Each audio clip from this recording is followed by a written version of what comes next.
Ngayong araw na ito, ika-8 na ni Joey.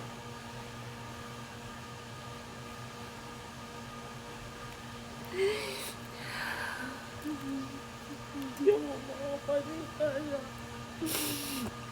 Hindi ko matatanggap. Ang sakit ay nananatili para laging sariwa.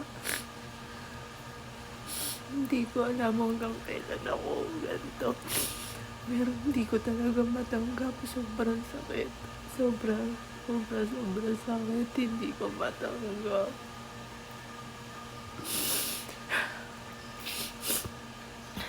Pag may nagdo-doorbell, lagi tinitingnan ko sa CCTV. Baka si Joey na yun. Baka nagdala lang yung anak ko. Baka hindi totoo lahat ng ito. Baka mamaya babalik na yung anak ko. Sobrang sakit. Hindi ko matanggap.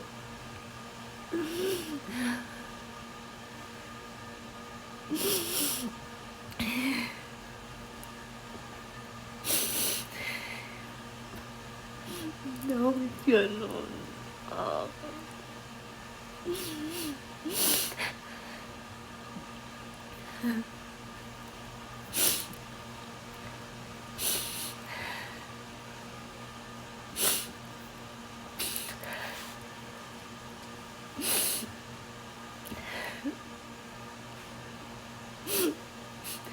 Sana totoo yung mga rewind. Sana totoo yung may wishes. Na bumalik na ang aking anak.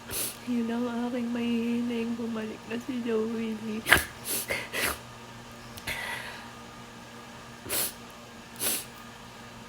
Bumalik na si Joey Lee.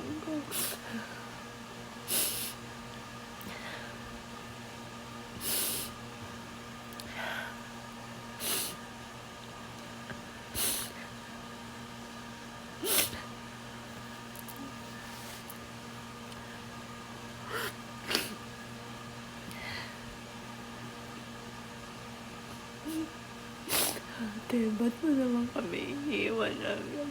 Ate, bakit gano'n? Bakit mo kami iniwan agad?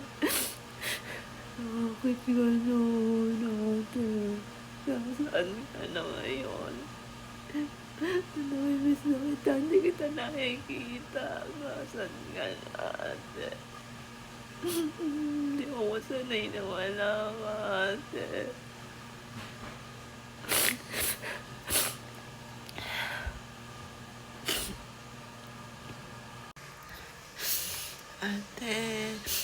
Ate, miss na kita, ate. Ate, miss na kita. Parang awa mo na bumalik ko na, ate. Parang awa mo na, ate. Bumalik ka na, ate. Ate.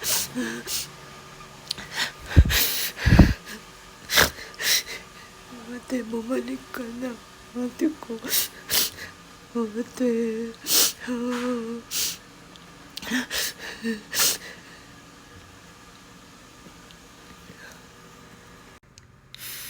Ate, bumalik ka na. Ate ko, bumalik ka na. Parang awa mo na, ate. Ate, parang awa mo na. Bumalik ka na. Ate ko. Ate, miss na kita. Ate. Ate. Ate, parang awa mo na. Ate, bakit mo kami iniwan? Nasaan ka na ngayon, ate? Ate, parang awa mo na. Ate ko. Ate ko. Ate ko, parang awa mo na.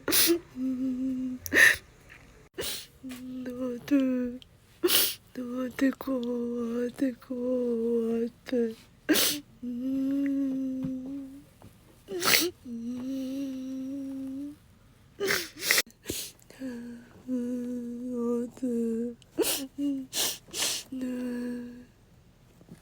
Hindi pa po ito nalalaban. Wala na, sinuot po niya ito. Ah, ate ko. Ate. Tapos ito naman po yung favorite po niya. May mga manikin pa po kung iba. Ilalagay ko dito yung mga paborito po niya damit. Tapos, pag ito, papasok na po siya sa school. Tapos, ito, favorite din po niya yan. Pamito. Tapos, ito yung binili namin ay hindi man lang namin na isuot. Ito po yun.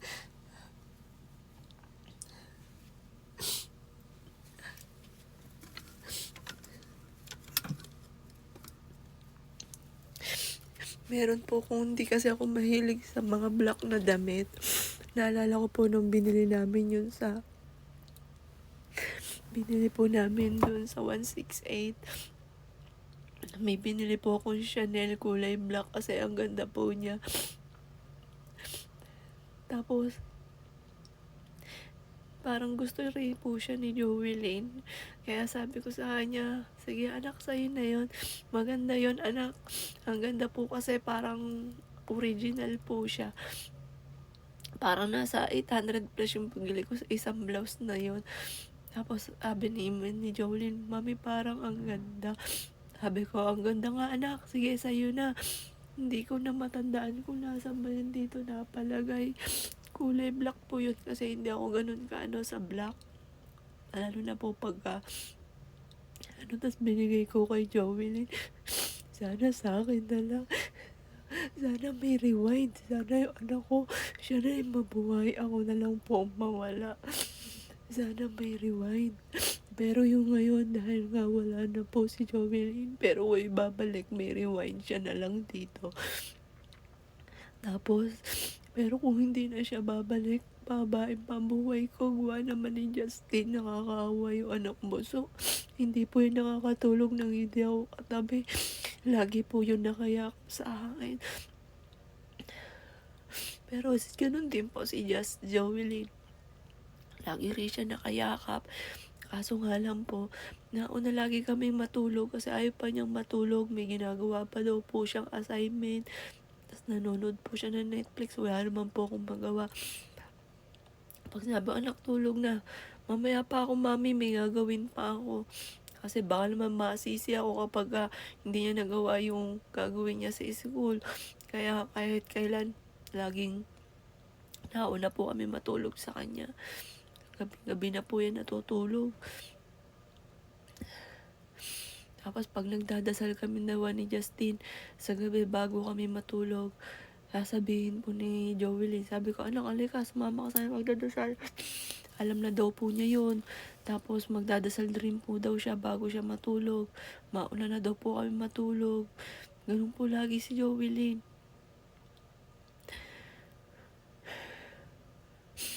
Dito po, plano ko yung mga manikin. Kasi marami akong manikin. Lahat ng mga favorite na damit po niya, nilalagay ko po dyan. Tapos ngayong araw na ito, bibilan ko po siya ng mga favorite po niya na pagkain. Yun po, naalay ko po sa kanya pong altar. Yung mister ko, nung duman ako doon, umiiyak ako, nakatingin na naman sa akin. Bahala siya, kasi ayaw niya akong iiyak kasi tumataas nga po yung sugar ko. Tapos hindi rin ako masyado makakatulog. Kaya uminom po ako kagabi ng sleeping pills pero parang wa-effect naman po. Gawa po ni Joey, pag bigla ko siya iniisip, parang sumasakit yung dibdib ko. Hindi ko talaga matanggap. Wala na yung anak ko. Hindi ko talaga matanggap. Napakasakit. Hindi ko matanggap. Hindi ko alam kung kailan ako ganito. Kaso walang naaawa naman ako sa anak kong bunso.